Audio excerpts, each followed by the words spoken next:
டெல்லியில் காற்று மாசுபாடு தொடர்பான வழக்கு உச்சநீதிமன்றத்தில் மீண்டும் விசாரணைக்கு வந்துள்ளது. காற்று மாசுபாட்டை தடுப்பதற்கான கட்டுப்பாடுகள் உரிய முறையில் அமல்படுத்தப்படுகிறதா என்று நீதிபதிகள் கேள்வி எழுப்பியுள்ளனர்.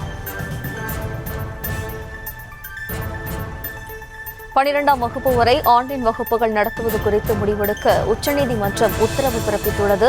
டெல்லி காற்று மாசுபாடு தொடர்பான வழக்கு உச்சநீதிமன்றத்தில் மீண்டும் விசாரணைக்கு வந்துள்ளது. அது தொடர்பான அண்மைச் செய்தியை பார்த்து வருகிறோம்.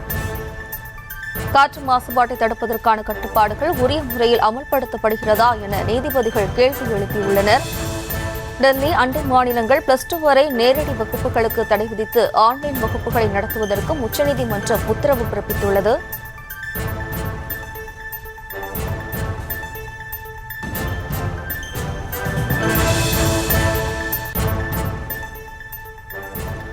காற்று மாசுபாட்டை தடுப்பதற்காக கட்டுப்பாடுகள் உரிய முறையில் அமல்படுத்தப்படுகிறதா என உச்சநீதிமன்ற நீதிபதிகள் கேள்வி எழுப்பியுள்ளனர். இது தொடர்பான கூடுதல் விவரங்களை தருவதற்காக நமது செய்தியாளர் மதியழகன் இணைக்கிறார். வணக்கம் மதியழகன், இந்த வழக்கு தொடர்பான முழு விவரம்.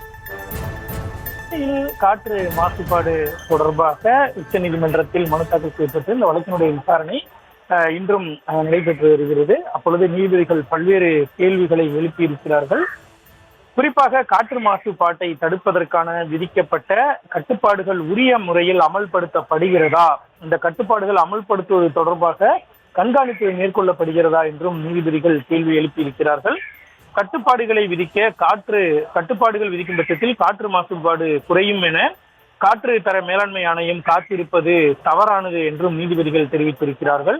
காற்றின் தரம் சீரடையும் என காத்திருப்பது ஏற்புடையது அல்ல எனவும் நீதிபதிகள் தங்களது கருத்தினை வெளிப்படுத்தி இருக்கிறார்கள். மேலும் கிராஃப் 4ஆம் கட்ட கட்டுப்பாடுகளை கடுமையாக அமல்படுத்த டெல்லி அரசுக்கும் டெல்லியை சுற்றியுள்ள அனைத்து மாநில அரசுகளுக்கும் உச்சநீதிமன்றம் உத்தரவிட்டு இருக்கிறது.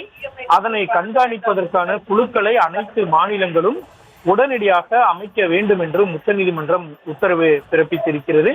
கட்டுப்பாடுகள் பின்பற்றப்படுவதில்லை என குற்றச்சாட்டுகள் வரும் பட்சத்தில் அதனை நிவர்த்தி செய்வதற்கு காற்று தர மேலாண்மை ஆணையம் உடனடியாக நடவடிக்கை எடுக்க வேண்டும் எனவும் உச்சநீதிமன்றம் உத்தரவானது பிறப்பித்திருக்கிறது.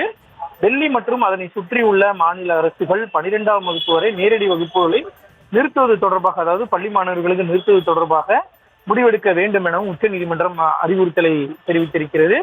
மத்திய அரசும் மாநில அரசுகளும் குடிமக்கள் மாசுபாடு இல்லாத சூழலில் வாழ்கின்றனர் என்பதை உறுதி செய்ய வேண்டும் எனவும் உச்சநீதிமன்றம் தெரிவித்திருக்கிறது. இன்றைய தினம் பிறப்பிக்கப்பட்டிருக்கக்கூடிய உத்தரவுகள் அனைத்தும் முறையாக பின்பற்றப்பட்டதா என்பது தொடர்பாக வெள்ளிக்கிழமை விசாரணை நடைபெறும் என்றும் அன்றைய தினம் அது தொடர்பாக கண்காணிக்கப்படும் என்றும் தெரிவித்த நீதிபதிகள் வழக்கினுடைய விசாரணையை வரும் வெள்ளிக்கிழமைக்கு ஒத்திவைத்திருக்கின்றனர்.